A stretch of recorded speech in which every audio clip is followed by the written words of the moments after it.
Thank you for joining us, Mark. Happy to be here. This is awesome. Well, we met, a lot of people like to know where we met. Yep. We met at a spiritual hustle event. We did, that's right, yes. That was my first time hearing that term. That term. It was very enjoyable. Yes. We just had Mark Lovett on a few weeks ago, who we also met. And now Great guy. you and I both met him the same day from TEDx San Diego. And now you and I are both volunteering for TEDx in different capacities. There's our high five for those of you who are in the podcast world wondering what that click is. So Mark, when I met him, you've been in San Diego how long? So just over a year. Okay. Right. And we started talking about quitting because that's all I ever talk about. So That's right. Yep. And anybody who has come from another city has quit that city, whether or not it was strategic or maybe just as a byproduct of a move. Right. But in chatting, I found out that Mark definitely had a strategic quit of the city. And his occupation, he was a teacher back in New York, correct? That's right. So if you could take us back to what happened just before you started realizing you needed to make a change. Sure. So, a lot happened at that point in time. I guess I'll start off and say that, so I was teaching in New York and I absolutely loved my job. Teachers, I think, are saving the world and creating a better place. But my wife had gotten very ill from Lyme disease, which is sort of known here in San Diego, but it's very popular or very well known, unfortunately, in the Northeast, because Lyme, Connecticut is where it's from. And essentially, I needed to figure out what would be the next steps. So she had gotten really ill, and over a series of a couple years, she wasn't able to work anymore, and she wasn't able to teach. And so I was still teaching and needed to A, bring in some more income for the family, and B, we learned that we may need to move. So fast forward quite a bit, is after a series of 4 doctors, we met our 5th doctor, and this doctor had brought up the idea that we may possibly need to consider relocating to a place that had a Mediterranean climate. Which, it wasn't the first time I've heard that. I actually recall back when I was an English major in college and learning about how one of the old ancient ways to, or one of the old ways to tell people to heal was to go to the Mediterranean Sea and the Mediterranean winds. They had healing winds, they thought. So I'm thinking specifically about Elizabeth and Robert Browning. And so I said, okay, interesting. And so we had spent a summer in San Diego. And this is fast forwarding quite a bit because a lot happened in between that.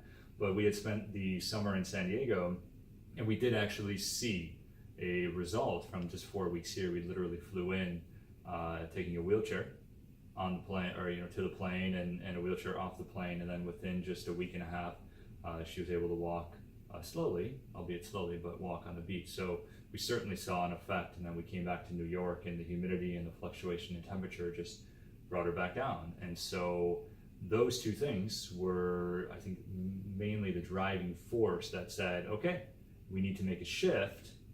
Now, how do we do it? And how did you go about that evaluation process? Yeah, so, it's so amazing, Lynn Marie. I love now that I get to actually share this story in retrospect, because I feel for the first time what it's like to take a 7-year, incredibly arduous, painful journey and put it into just a few sentences. It's amazing doing that, because for one, you see just how powerful life can be when you look back and you realize, wow, I didn't realize that all that happened. And then you share it, and so I'm trying to make sure that we share that depth, right? Yeah. So repeat your question one more time, sorry. How did you begin the process of evaluating? You knew you needed to make a change. You had the kind of the end goal in sight. You knew you needed to move probably to a place like San Diego, but you were teaching high school at the time. It started when I was teaching, right? And so what I started doing was actually podcasting. I knew that I needed to learn another skill. And at the same time, I wanted to find real world lessons that I can bring back to my students, because it really bothered me being a teacher and seeing that I wasn't exactly sure that what I was teaching my students is actually needed in the real world. So I fed 2 birds with 1 stone. And what I was doing is I was going out to leaders in the world and interviewing them, like our friend Seth Godin, and interviewing them and asking, okay, what's the real world like? What's going on? And I was bringing those lessons back to my classroom and being an entrepreneur inside the classroom. And at the same time, I was also picking up marketing clients because I was learning marketing. So I was able to A, bring in more income to the family, and then B, obviously provide, level up my teaching career as well. So that happened, and so I was able to bring up those marketing clients. But something that happened around that time too, that I think anyone that goes through a journey like this, is I had, I guess you could define it simply as a spiritual awakening. And it was, could I swear on this podcast? Yes, you can. Okay. So it was when shit hits the fan, right? It was like, what's going on? Like I specifically remember waking up in the morning. I had just quit triathlon, and that was many years of training. And I'm sitting there in my morning before work, and instead of jumping on the bike and training for 2 hours, I started meditating. And I learned meditation when I was in college, but my practice wasn't consistent. So I returned back to meditation, and I had one of those moments where I was like, I'm here to serve. Like, just tell me what is this suffering for? Like, what do I do? And that meditation eventually led to me discovering the art of manifestation, which to be completely clear, I entered it with a complete, this is woo-woo crap. What the heck is this? Like, I heard of, I'm just being candid with you. Please do. But I always have a level of skepticism with the level of believing something, right, in anything.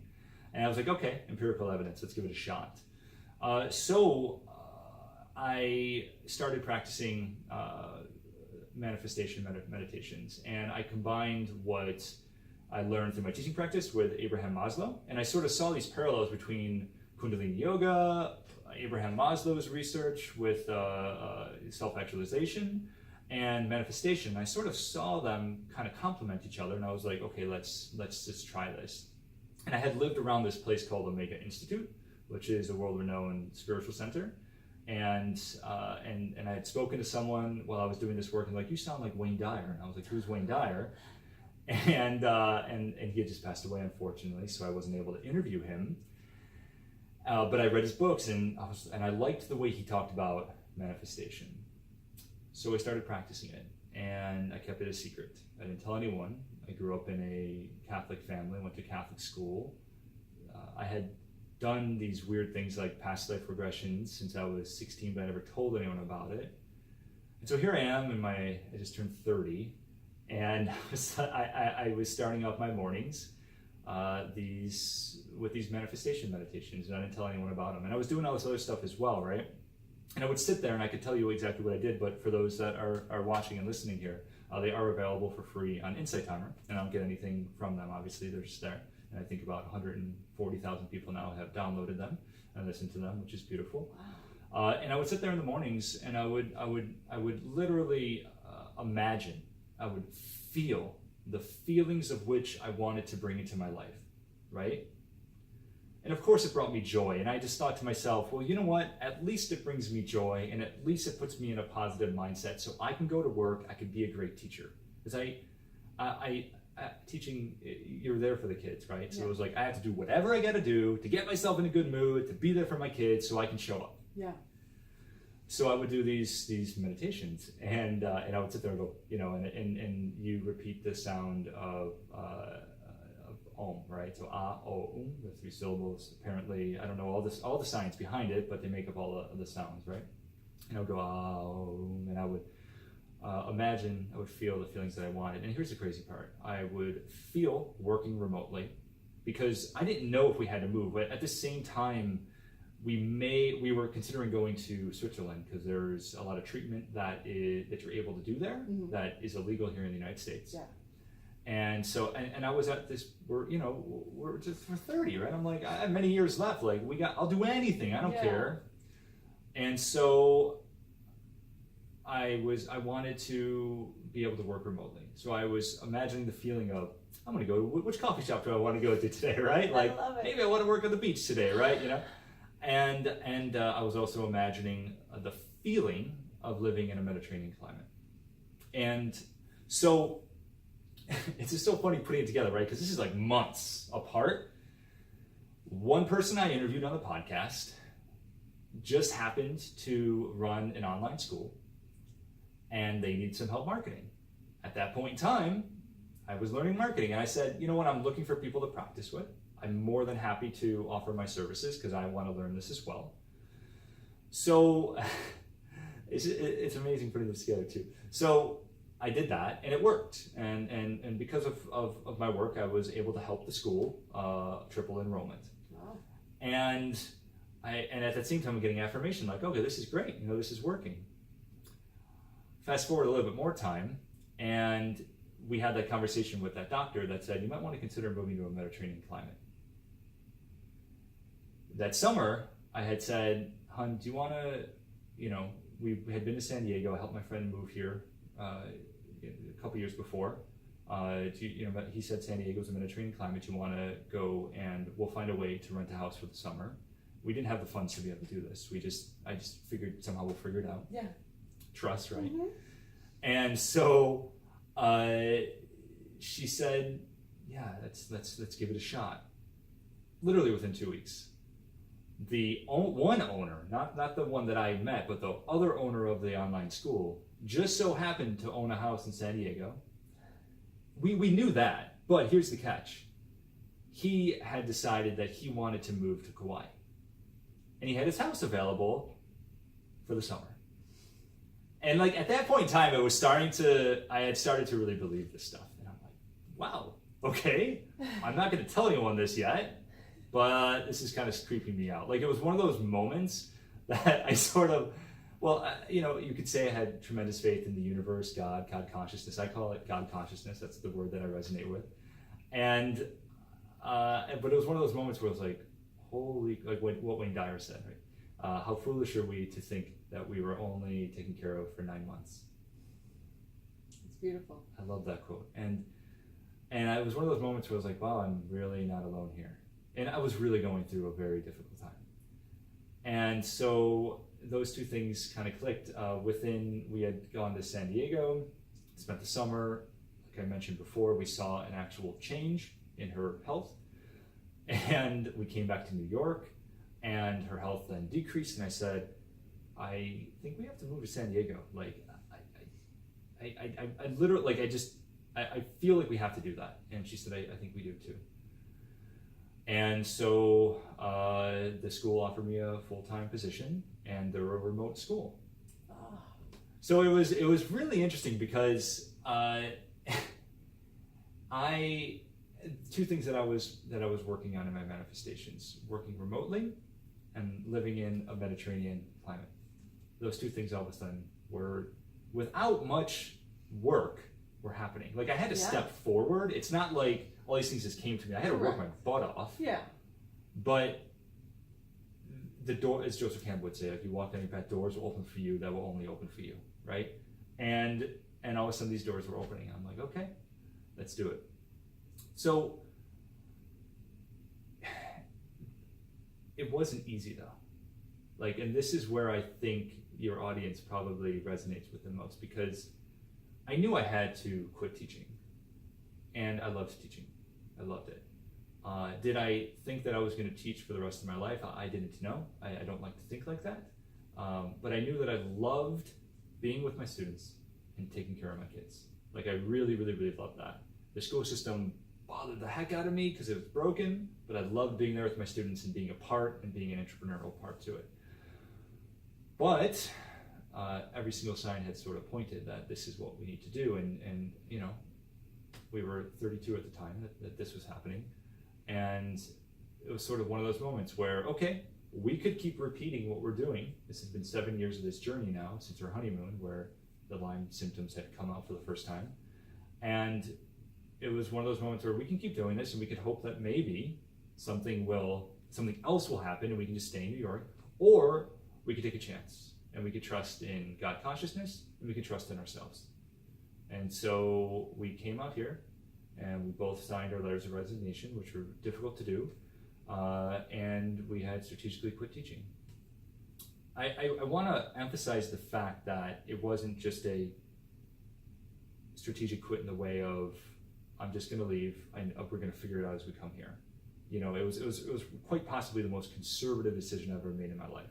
It was, okay, to move to San Diego, we need to make sure we have enough money coming in that I can pay for these medical treatments. To move to San Diego, we need to make sure that it's a place that we want to live, right? So we spent the summer here to see, like, I know San Diego looks cool on a postcard, but what's it like to actually live here? Yeah. And so I had brought in marketing clients to pay for stuff, and then was offered a full-time position online, and we had tested it out, and we had tried it, and I had made connections here when we were here, so I started to develop friendships. So it was quite possibly the safest way you could possibly move it, because I completely give it out to those, like, I have so much respect for those people that are like, screw this city, I'm just gonna go. And I wish I had that courage to do that, but quite frankly, no, it was an extremely conservative strategic quit.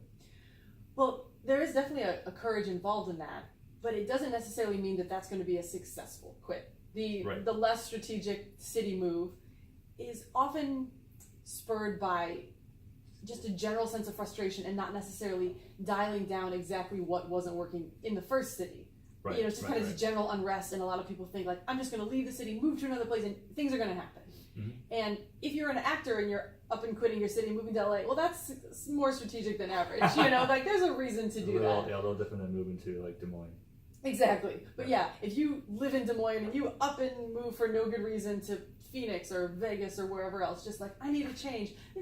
There's valid reasons for that. Right. But a whole lot of people end up back where they started because they didn't do it strategically, so they don't have a nest egg. And so who says that you're going to be happier, taking whatever job you can get in your new location because you didn't strategically plan and you don't have this reserve, like you said you had made sure you had enough money to live in this new location. San Diego is not cheap, so and quitting and coming to San Diego is a very risky move. And sadly, like you and I were talking before, there's a lot of, maybe you and I weren't talking about this, but there's a lot of homeless here in San Diego, and I think that's because it's really very shocking. Yeah, it's really attractive as a city, a place to just up and quit and move to San Diego. We've got a beach, we've got all these things, but it's extremely expensive. And you were talking about Maslow. There's a lot of talent here too. It reminds me of New York in the way of, people say if you could succeed in New York, you could succeed anywhere. I think it's quite honestly the same here in San Diego. It has some of the most talented people I have ever met, and I feel very grateful for that. But on a career perspective, you can't just be mediocre at what you do. You have to be really, really great. Yeah, absolutely. And back to teaching, was teaching in San Diego not an option when you were saying, like, it was hard for you to make the decision to leave teaching? Did you know that was going to be, because like you said, there's so much talent here that the market in teaching is saturated? Well, it was a combination of things, right? I had only done teaching, and I did want to make sure that I gave myself an opportunity to try something new. So this actually ties full circle, actually. And I knew that I was frustrated with the education system. So I knew that I wasn't going to be okay with just being a senior high school teacher in New York for 30 years and then retire. I knew that I wouldn't be comfortable if that's all I did, because I wanted to make sure that I had a greater impact. And I'd done a lot within the system. I developed within the school, I just developed an entrepreneurship class for the kids, a design thinking course. So all these like really cool things, but I knew that working within the confines of the traditional public school model wasn't what I wanted to do forever. So I wanted to allow myself the opportunity to try something. At the same time, I don't know how teachers live out here. Now, granted, where I lived in New York wasn't actually that much cheaper. It was maybe 20% cheaper, if that. So it was relatively expensive as well in just north of New York City in the Hudson Valley, for those who know it. But you could actually get by a house with two incomes coming in, two teacher incomes, could actually live a middle class life. You can afford a home, pay it off in 30 years or 15 years, you can get a cheaper home, and it would be fine. Here, I don't know how people do that. I really don't.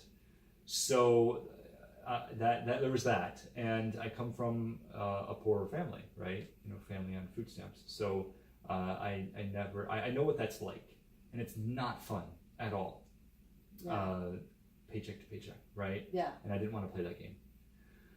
Yes. It's interesting though that you bring that up, because I worked remotely, and this is so fascinating, right? Because the old saying, "Be careful what you wish for." Yeah. It kind of came true, because I distinctly remember, here I am working remotely, and I always thought I was actually a little bit more of an introvert, because the most uncomfortable setting for me is you put me in a sports bar or like a party that I don't really know many people. Yes. And I love being the one that's connecting people, but if I'm just invited and I'm like one of 1,000, I quickly shell up. So I always thought I was more of an introvert. But then after I went from, as a teacher, being in front of 150 students a day, plus faculty and all of that, and emails and parents, I was getting, hundreds of questions a day. Mark, Mr. Guay, Mr. Guay, Mr. Guay, Mr. Guay. And then I come out here and it was crickets. Yeah. Here I am working behind the computer. No one knows who I am. No one knows what I'm doing. And yeah, it's cool. I'm in my pajamas, but all of a sudden I felt like really lonely. Yeah. So it was weird. So I was in Chiang Mai in Thailand, which is, for anyone who's been there, it's basically Brooklyn. And because it's all these digital nomads that live there, and they're living quite well. And I tried that too. I was out there on a trip with a client of mine, Seven Seas Roasting Company, and I didn't like it. I didn't like completely working remotely. I loved the luxury of it, but I wanted to work with people as well. So I had realized that I really love teaching. I look at it as energy work. I look at it as you have a room full of people, and your mission is to help them connect the dots and to have those aha moments where A, they realize that they're able to do something, and B, it makes sense. Like they realize that they can learn it, because learning is a science, right? Yeah. So I've returned to teaching in a way, but my new challenge is I want to learn how to work with adults. I want to see what that is like, and I've been doing that, and it's actually a lot harder than kids. Really? You would think the kids are, but it's just a different, right? It's a different type of modality. So I'm returning to teaching, developing workshops for businesses, aligning storytelling with business planning, and so I'm returning to teaching, and it's great. I love that you brought that up, that be careful what you wish for. Yeah, absolutely. In many of my own quits, I did the same thing that you did. I think maybe many people do this. They romanticize this digital nomad life, the working from yourself. There's a lot. I can go on a rant about digital nomad. Just trust, it's not everything you think it is. It's not. No. And when I got out of law school and I was still working at the VA, but I became co-founder of a startup, then I had both the you have to be in a place job, which was the VA, where I had to see patients 2 days a week. Right. And then I had the laptop from home nomad-ish job. I was going back and forth to Venice, which is where the startup was. Because that's what I thought I want. I thought all I want is, a job where I don't have to be at a place at a certain time. I want to be able to work from anywhere. That is confining. It definitely is. It is. But then the flip side that I realized, and mine wasn't the loneliness because I was still pretty much working with our founder and some other people, but the flip side was you can't turn it off, or it's much harder to turn off something that is just at the other end of a phone or your laptop. Like, I can't see patients at the VA from my house. Like, when I come home, that job is over. I don't even know how to log into the VA system from my home. Right. And I loved that for and I think when I did the startup, I had been working at the VA for 5 years, and that was one of my favorite parts of it, is that I don't bring any work home. Then all of a sudden I was in something where, my co-founder could call me at 11 o'clock at night, or there was no turning it off. And I'm like, I had that exact thought, like, definitely. The beauty of constraints, right? Yeah, I thought, I should have been careful what I wished for. And that's the beauty of strategic quitting, is that you can wish for whatever. When you get there, and if it's not the pot of gold that you thought it was going to be, you can quit that too. It's nothing is I think Eugene Kim, he was one of our first guests. He said his entire life is just a series of overcorrections and then fixing the overcorrection, right? So you're like, I'm not going to. Not that you ever said, I don't want to teach, but you're like, I want to do this really romantic work from home lifestyle, and you get there, it's lonelier than you thought. You miss it, so then you go back a little bit and add some teaching back, and I like that you brought that up, because that it illustrates a lot of points. Definitely manifest things, but if you get there and they're not exactly how you manifested them to be, you're not stuck. Right. Make some alterations. So it brings up empirical evidence, though. Like, I've actually tested and tried it, right? Yes. Because you really don't know. You could read books about other people that have done it until you feel it, though. Because you can know it logically, but until you visually feel it, that's an entirely different feeling, I would say. It makes you think of the beauty of constraints. So when I came here, I took the Alt MBA program that Seth Godin puts on, and my biggest takeaway from that was there's a book called The Beauty of Constraint, or Beautiful Constraint, and it was my first time looking at constraints is actually a modality to enhance freedom. And so you look at, okay, well, like, so 9 to 5, for instance, right? Yeah, you get that freedom of work is 9 to 5. Anytime outside of that, do whatever the heck you want. Yeah. Sip margaritas on the beach, or read a book, or do some side hustles if you want, whatever.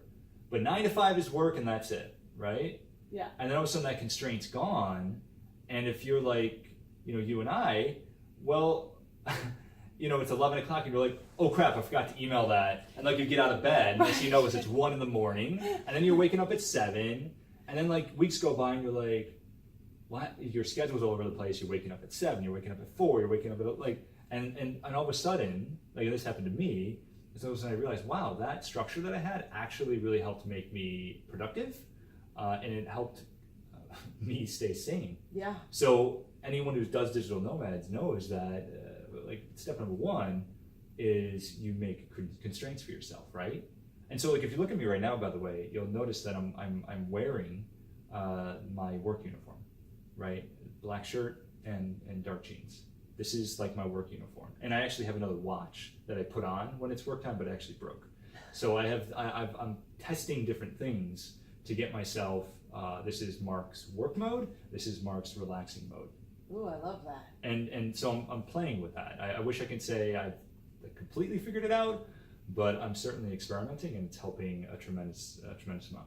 Yeah, that's a huge point that is, only tangentially related to quitting, but I think a lot of people in this space would still benefit from, is realizing that thing that you want to do, if it is you want to take your side hustle into your main hustle, that you have got to set up some free time, because Mark and I are recording this, it's like 11 o'clock or something on a Sunday morning. Yes. Everybody else's weekend, not that this feels at all like work, but still there's an energy to it where like we're accomplishing a task, we're not just hanging out on the beach having those margaritas. Right. And you get a little ways into it and you realize, when was the last time I took a day completely off? So this is interesting, right? Because my wife and I celebrated our anniversary this past Tuesday.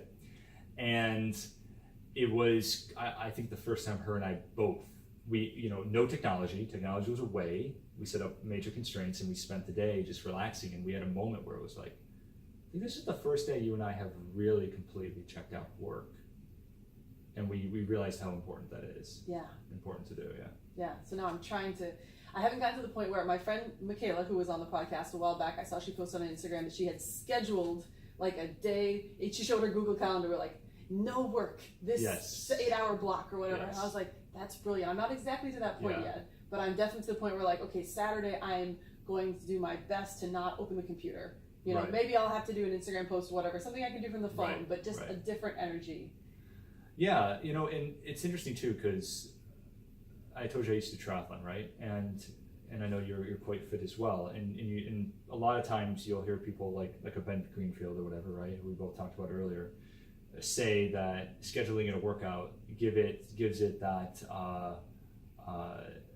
the seriousness of like a doctor's appointment, right? Like, and I used to coach triathlon, so I would tell my clients, like, this is your workout time, and this is not like when someone asks you to do something, you look at it just as if it were a doctor's appointment. Say, unfortunately, I'm sorry, I have another commitment at that time. You don't have to say what the commitment is, but if you say, hey, I'm running at that time, people are going to look at you and be like, you're not going to do X, Y, Z because you're running? No. But if you say I have another commitment at that time, people respect that. And it's creating those boundaries of that workout, and that's, of course, how you then become successful on race day, right? And same thing with nutrition. So it's the same thing with work, free time. When you don't have clear constraints of when is work time. Yeah, and just to bring it back to quitting, for those in the process of a quit, a lot of people are doing the 9 to 5 and a side hustle. Right. And if there's one little last thing we can leave you with is, please, quitting is not easy to start with. Like you said, the 4 years that took you to get to San Diego, there's a lot of work that goes into that. So please schedule yourself some hours to not think about it, because even just thinking about it is leading to some cortisol release, some stress. I'm in that position now where I've realized, okay, I I don't think I worked today, but I also don't think my brain ever stopped thinking about work. So that doesn't really feel like a time off.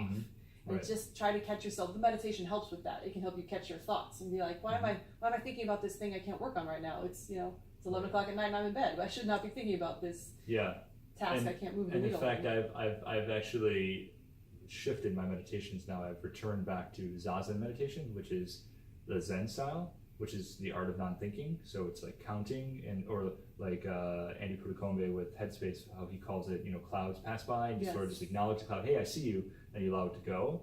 I've returned to that because the manifestation, you're actually like, it is kind of working in a way. Like it's an active type of meditation.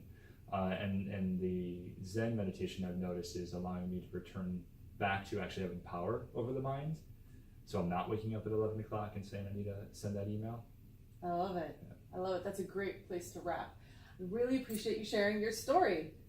And I will put in the show notes where people can find these meditations. You said it's an app called the Insight Timer? It's an app called Insight Timer. I do have it as well. So on my website, markwguay.me, I do have links there as well that people can go and listen to them. It is an iPhone or Android app, and so you can download them there. And there's hundreds of thousands of meditations on there that they can listen to as well. And all of mine are just on that one link, so you can check out. Gotcha. Very cool. Thank you so much for sharing your story. And for everyone else out there, until next time, happy quitting.